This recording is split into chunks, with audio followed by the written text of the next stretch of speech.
grande corrida de São Silvestre.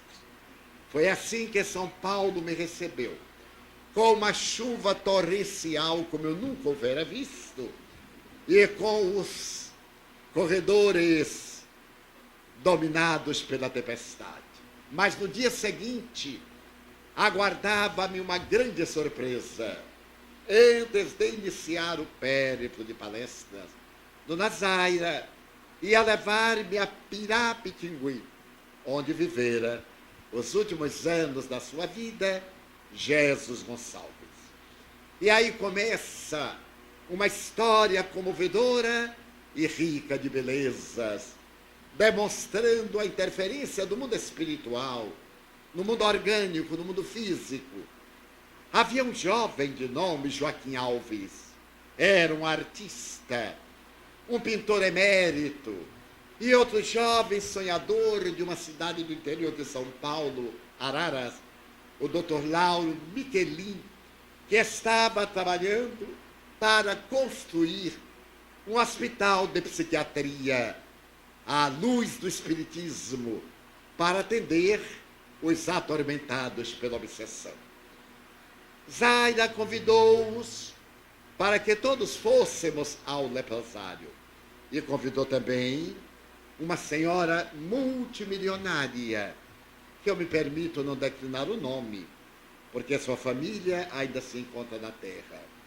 Mas ela era herdeira do maior plantador de café, cafés finos, naquela época, em todo o território nacional. E esta senhora passava um grande golpe, o seu marido havia desencarnado. E ela estava na melancolia, na dor, que nada conseguia arrancar. Zaira convidou-a para que fosse ao leprosário a fim de ver dores muito maiores. E a senhora, enlutada, uma dama nobre, parecendo uma patrícia romana, fez parte da nossa caravana. Mas Zaira tinha um plano B, porque os espíritas somos assim. Sorrimos gentis com um plano embaixo do pano para pegar a vítima. E Zaira estava construída em pleno leprosário um pavilhão para rancenianos tuberculosos, chamados tronco, aqueles que não tinham pernas e não tinham braços. E o pavilhão estava pronto, faltava ser mobiliado. E ela desejava levar essa dama, que era muito rica, para ficar sensibilizada e, claro, mobiliar o seu edifício de 3 andares. Dona Zaira não disse nada, só a posteriori me comunicou. E fomos. Chegamos a Sorocaba, dirigimos-nos a Pirapitingui, que era uma comunidade. Havia polícia, havia cárcere, havia prostíbulo. Uma cidade com todas as suas misérias e as suas grandezas. Mas eu não podia esperar o que aconteceria naquele dia de janeiro, de sol, de 1951. Caminhávamos, o grupo que chegava constituído por 6 pessoas, e íamos na direção do Centro Espírita, que houvera sido fundado por Jesus Gonçalves. Centro Espírita Santo Agostinho. Mas não é por acaso este nome. E do outro lado vinha um grupo, um rapaz alto, uma dama de óculos escuros, apoiada nele e numa outra jovem, e os 2 grupos encontramos-nos a meio do caminho. Então, aquela senhora de óculos escuros começou a falar, e como eu era muito imprevidente e um pouquinho precipitado, logo fiquei com as minhas reflexões. Porque ela disse, meu Deus, como Divaldo é jovem. E começou a me descrever. Eu disse, como que ela é louca. Todo mundo está me vendo. E ela está me descrevendo. Só que eu não sabia que ela era cega de ambos os olhos. E estava descrevendo-me através da clarividência lúcida. Era a viúva de Jesus Gonçalves, de nome Ninita. De imediato ela voltou-se na direção da dama e disse: tire esse luto, minha filha. O doutor fulano de tal, seu marido, está me dizendo que está vivo. O seu pensamento atormenta-o. Ele precisa de ficar livre. Livre do café, livre da herança e livre desse luto. E está dizendo que a ama e que a amará por toda a eternidade. A mulher quase morreu, imagina. O morto vir dizer que a ama por toda a eternidade. Qual é a mulher que aguenta isto? Ela se emocionou e disse: é ele. Era assim que ele me falava: eu te amarei por toda a eternidade. Fomos levados ao centro, e ali estava o centro lotado por quase 200 indivíduos portadores da hanseníase. Eu nunca tinha visto as deformidades, a purulência, a gase infectada, os odores da carne humana apodrecida. E então Dona Zaida disse: Divaldo, hoje vai falar para vocês. Eu disse: meu Deus, o que é que eu vou dizer? O saudável. É muito fácil dizer para o doente: tenha paciência. Mas é muito difícil ter paciência quando está doente. E a mim me pareceria uma hipocrisia eu ir dizer-lhes coisas que eu não sentia, que eu não tinha a menor ideia. Então eu fiquei aturdido, profundamente aturdido, quando Jesus Gonçalves adentrou-se, luminoso, pôs a mão no meu ombro e disse: secretário, fale sobre Maria de Magdala, que desencarna também a Hanseniana. Então eu tinha agora o mote, a história fascinante da mulher equivocada da cidade de Magdala. Fazia muito calor, os odores eram muito desagradáveis. Então eu fui levado à mesa, Ninita segurou a minha mão e eu quase morri de medo, porque era uma doente segurando minha mão. Eu digo: meu Deus, eu não vou tocar em mais nada, vou passar álcool e depois vou acender um fósforo para matar esses terríveis mensageiros da destruição. Nada melhor do que a ignorância. E eu era o protótipo. Ela me levou à mesa e me disse: fale, meu filho, Jesus está com você. Então narrei a história de Maria de Magdala, como nunca, com uma emoção, criando cenários sob a inspiração de devotada mensageira de Jesus.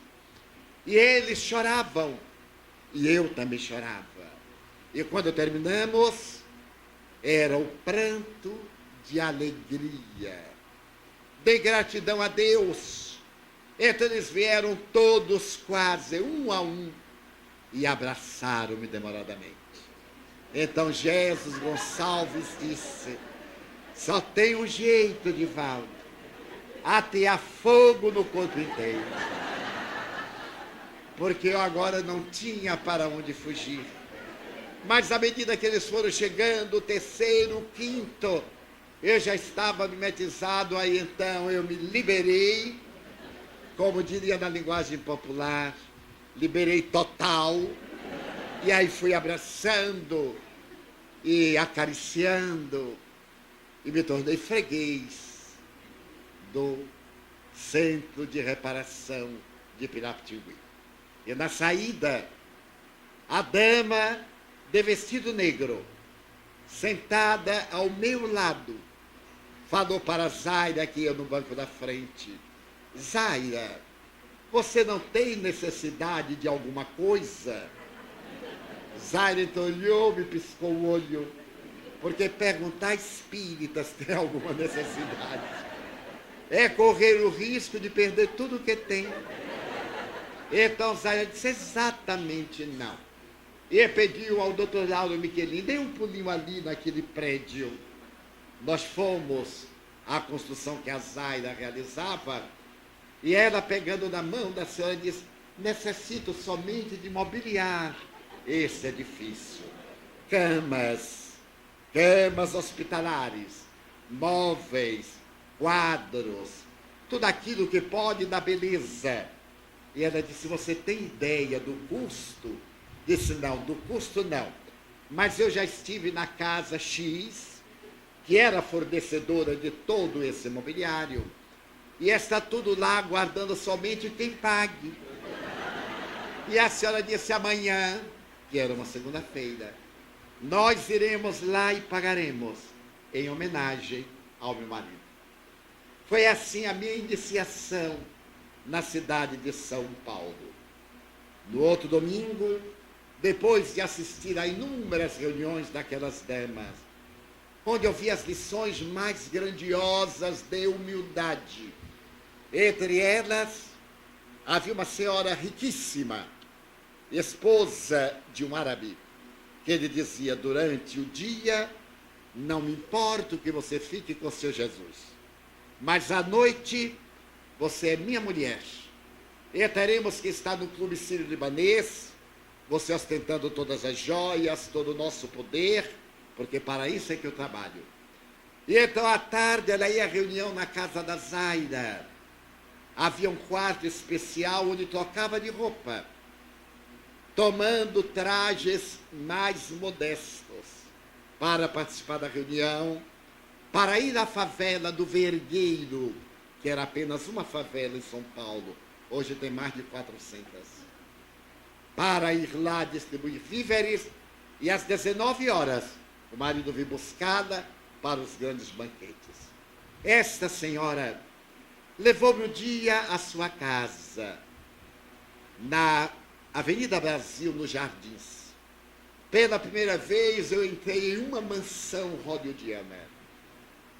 E ela, muito gentil, muito bondosa, foi me levando de sala em sala. E me disse, está vendo aquele fragonar? Eu digo, o que será este fragonar? Era uma peça de tapeçaria raríssima.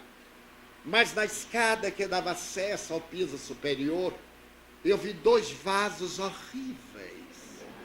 E digo, meu Deus, rico é tão estranho. Como é que põe essas 2 panelas, uma de um lado, outra, a panela toda quebradinha, toda quebradinha. Eu achei uma humilhação, porque havia tela de Van Gogh e outras. Havia objetos de ouro maciço. E então eu olhei assim e perguntei, dona fulana, que coisa, a senhora não acha que está um pouco distoante? Ela disse, não, Dival, são 2 e a minha.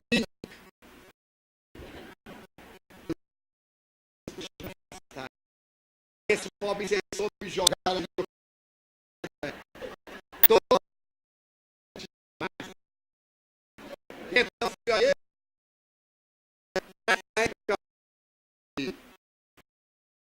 sonhamos. Elas são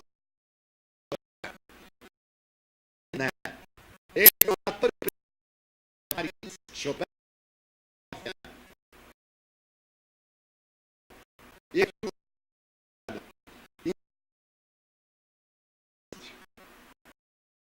piano, a mão, e cada feita com a esquerda, e a senhora de era sala de música. Stradivarius. Eu olhei, depois a obsessão empurra, e eu é que vou para a cadeia. E havia um piano, eu digo, dona fulana, eu conheço esse piano. Eu disse, como não? Do filme A Noite Sonhamos, não é? Eu digo, essa senhora, a senhora sabe tocar? Ela deu uma gargalhada, nem uma nota. Mas o piano foi posto em leilão. E meu marido, Frano, lendo no jornal, nós fomos a Paris, leiloamos, compramos um piano e trouxemos. Porque a nossa sala de música, tendo Stradivarius, tendo a harpa tal, necessitava de um piano próprio. Então compramos. Ali estavam também estampadas figuras de Fragonard, o pintor clássico francês. Eu olhei e disse, está funcionando? Ela disse, sim, afinado. Eu aí me sentei e toquei. Eu também sei tocar. Toquei Granada, que eu havia aprendido fazia milênios. Edivaldo, como você toca bem. A granada explodiu e aí eu me vi livre. Estou ressaltando a grandeza, o poder desta mulher, que oportunamente disse ao marido, eu quero dirigir o lar de crianças de tal cidade, porque o diretor morreu no acidente e 90 crianças estão ao desamparo. Então eu quero que você seja o responsável pelas 90 crianças. E ele assumiu o lar de crianças. Desde aquela hora, portanto, mais tarde, no ano de 1953, e ela ia dar banho nas crianças. Ia cuidar, ela que tinha mordomo em casa e o exército de servidores. Ia modestamente vestida, digo modestamente, porque já não eram roupas de grife, mas eram roupas de alto custo. Tudo isso graças a Jesus Gonçalves. No domingo seguinte, eu tive a oportunidade de ser apresentado da Federação Espírita do Estado de São Paulo pelo inesquecível Pedro de Camargo, Vinícius, um dos mais belos oradores que eu jamais ouvi. Ex-protestante, ele escreveu livros maravilhosos, que lamentavelmente as novas gerações não conhecem. Na escola do mestre, por exemplo, rico de lições preciosas, pedagógicas, educacionais. Então, graças a Jesus Gonçalves, iniciava esse périplo. E desde aquele 1951, mês de janeiro, retornamos a São Paulo mais de 200 vezes. Não somente à capital, como ao interior. Mas volvemos a Salvador e continuamos a nossa saga. Até o dia que conseguimos a permissão e fomos. E lá chegando, eles ficaram a uma distância regulamentar e eu comparava com aquele contato pessoal que havia tido em Pirapitingui. Mas conversamos. E o mais fantástico desse encontro é que quando nós terminamos, o Senhor destacou-se e agradeceu no discurso de improviso que nos levou às lágrimas. Era o pai, o chefe de uma família que frequentava a nossa casa e nós não sabíamos que ele era ranceniano. Porque naquela época, inclusive, a pessoa podia mudar de sobrenome para que a família não ficasse assinalada pela terrível tragédia da lepra. Esse homem seria o piloti para nós construirmos o centro espírita dentro da comunidade de Águas Claras. E continuamos a visitar a comunidade. Aquele diretor morreu, graças a Deus. Vieram outros, e vieram outros. Nós agora passávamos a visitar, levando 200, 300 pessoas para fazer encontros monumentais à sombra das árvores venerandas, naquela parte reservada aos doentes, que com a sucessão dos tempos foi sendo aberta e desapareceu a área dos falsos sadios, a área do intermediário, a área dos doentes, tendo livre acesso. Até que hoje a hanseníase é facilmente curável com $100. Se a pessoa fizer o tratamento, desde a primeira sintomatologia, quando começam a surgir a despigmentação e naturalmente as câimbras, tanto dos tecidos das extremidades, como das abas do nariz, das orelhas e etc. Mas então nós frequentamos o ambulatório até há pouco tempo, quando o laboratório foi desfeito porque a ciência demonstrou que não era mais necessário isolá-los, mantendo somente algumas camas e algumas enfermarias para doentes do interior que viessem para tratamento cirúrgico, para recuperação. E ali nós tivemos as mais belas visões mediúnicas da nossa vida. Porque sempre íamos, visitávamos todos os doentes, um a um, aplicávamos passes, conversávamos, apresentávamos a terapêutica espírita.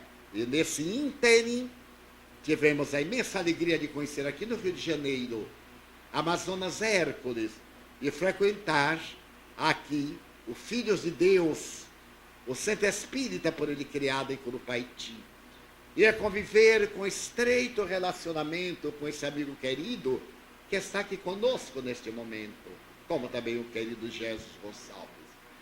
Mas quando eu falei que o Centro Espírita tinha o nome de Grupo Espírita, caracterizando essa personagem notável, Santo Agostinho, é porque no século IV, quando determinada tribo selvagem invadiu Roma e ia destruir a cidade, Alarico, o rei dominante dos visigodos, estava para destruir a capital do império e, encontrando-se com a sua tribo armada nos arredores de Londres, de Roma, pelo rio Tíber, vem uma barca que desliza na névoa.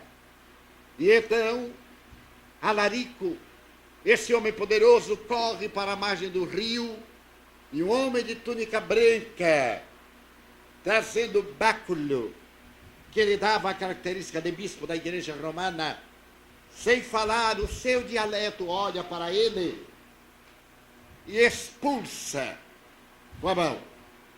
E Alarico, diante daquele ser transcendental, reúne o seu exército e deixa Roma em paz. Voltará mais tarde, por volta de 410, quando Roma será saqueada e destruída. É porque Jesus Gonçalves é a reencarnação também de Alarico, o rei dos visigodos. Aquele que incendiava as cidades, que salgava a terra para que a grama não nascesse. Ele se reencarnará como cardeal de Richelieu, que travará grandes batalhas em Saint-Michel, na ilha de Saint-Michel, contra os huguenotes. Ele virá reencarnar-se no Brasil, onde se sublima graças à presença da ranceníase, que ele foi o elixir depurador. Assim é a nossa existência. Esse espírito de Escol, que já não necessita de reencarnar-se, manteve correspondência com o venerando apóstolo da mediunidade, Francisco Cândido Xavier, ainda encarnado aqui na Terra. E me contaria Chico, quando lhe narrei as minhas experiências, quando ele tomou conhecimento daquela existência no período de Richelieu e outras. Então me contava Chico como Jesus Gonçalves lhe apareceu para ditar esse livro monumental mediúnico, que traz as páginas belíssimas, especialmente dedicadas às rosas.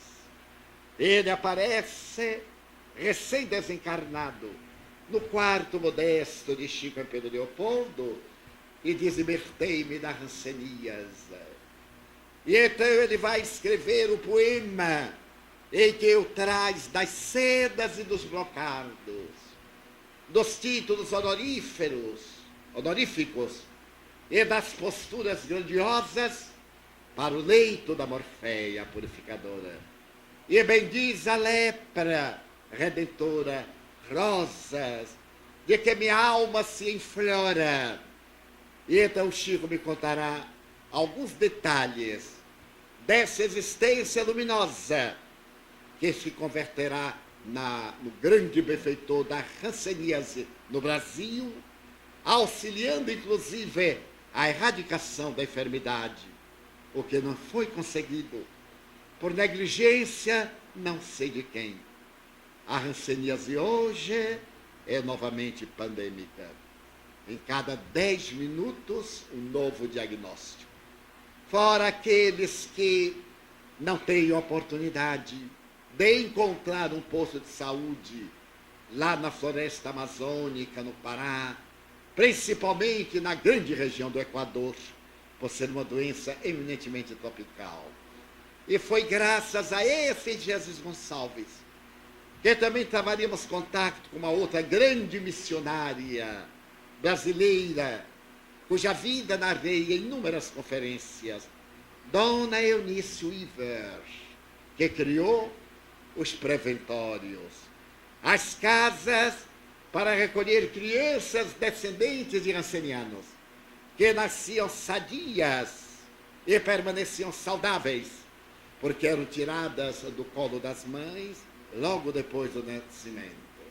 E Dona Eunice, no seu ministério grandioso, conseguiu no ano de 1956 apresentar a um programa de leite de determinado nome a criança mais saudável do Brasil, que ganhou o prêmio, era uma criança do preventório de Eunice Weaver, filha de ranceniano e que se nutria daquele leite.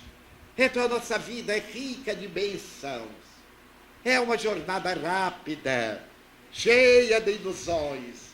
A carne nada mais é do que um instrumento para o nosso processo de autodominação. Dela utiliza-se o espírito para romper as amarras do passado. Por isso que, na bela mensagem da irmã Rosália, em o Evangelho segundo o Espiritismo, esse Espírito Nobre diz: bendita sejas dor, sem qualquer conotação masoquista. A dor é uma bênção que Deus nos coloca pelo caminho evolutivo. Não é uma maldição, não tem um caráter punitivo. É a experiência redentora para nos libertarmos das amarras terríveis dos nossos delitos, para nos depurarmos dos crimes hediondos que todos praticamos no passado e ainda hoje, se não fisicamente, pelo menos nos petardos mentais que descarregamos uns contra os outros no momento da ira, nas horas da fúria, nos instantes da amargura. Eu havia trazido um outro tema, e quando me levantei, Jesus Gonçalves disse-me: conte-nos para eles a nossa história, e diga que em nossa casa, vários que pertenceram às nossas hostes, no século IV e posteriormente no período de Richelieu, estão reencarnadas aqui conosco, aprendendo a conjugar o verbo amar através da iluminação da consciência pelo verbo saber. Somos, portanto, aprendizes da vida. Desejo congratular-me com os companheiros que estão erguendo este santuário à saúde integral, porque somente através da conquista da saúde integral, de dentro para fora, é que poderemos conseguir a saúde exterior a que apresentamos do lado de fora. E é através, muitas vezes, da renúncia, do silêncio,